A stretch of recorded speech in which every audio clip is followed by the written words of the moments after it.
I've not studied Nepal in depth, okay, to make a very substantial comment. Because I'm a development, I'm a specialist in the area. My whole life, 40 years, I'm doing development, Malaysia and other countries. So to maybe, if I'm an academic man, I'll just give a general comments, okay. But having said that, it is very critical, as I told you earlier, in the triangle of hope. That is very critical. Everybody understand. There must be the political will. And we must succeed. The desire to succeed must be a passion, okay? That is very important, political will. Then the civil service is very critical. Civil efficiency and integrity. Nowadays, if you're going to delay people, red tape and pray, bribe, when you finish, forget it. There are 150 countries. 150 countries competing for investments, you're not the only one, and you're so far away in the Himalayas, So that's the fact that, remember I showed you that cartoon, the ball and chain, Now, many developing countries, the private sector are tight up as can, and yet you ask them to go, they can't move.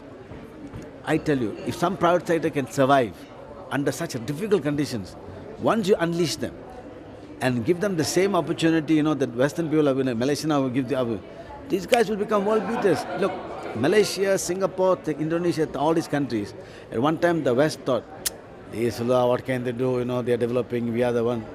Once we unleash, we are going to become world beaters. Now they are scared of. The bureaucracy is very, very, very critical. The red tape can kill investors. Therefore the bureaucrats must understand. For me, I tell people, when I was I tell them in my own staff, a very interesting story I tell you.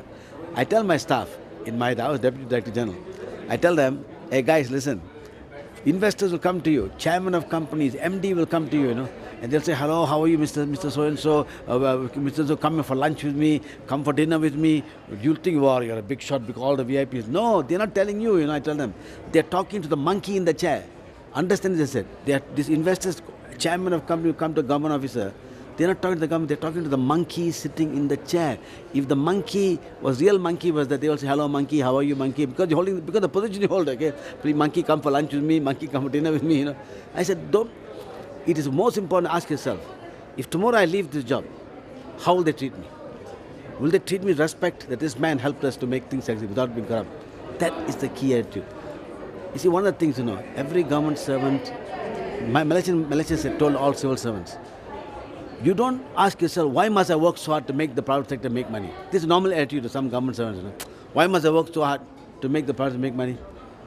Unless they make money, only if they make money and make profits can the government tax them. Then they can tax them, and from the tax returns, they can give you more salaries, government supports more hospital. How are you going to get money then? How does any government get money? Only through taxation. The other way is to take a begging bowl in your hand and go to all the developed countries, please beg you, give me money, give me money, give me money. Make the private sector succeed. The government has no business to be in business. The government must create the environment for business to make profits. And profit should not be a bad word, The only reason why there are people in private sector is to make profits. If not, they'll join the government service.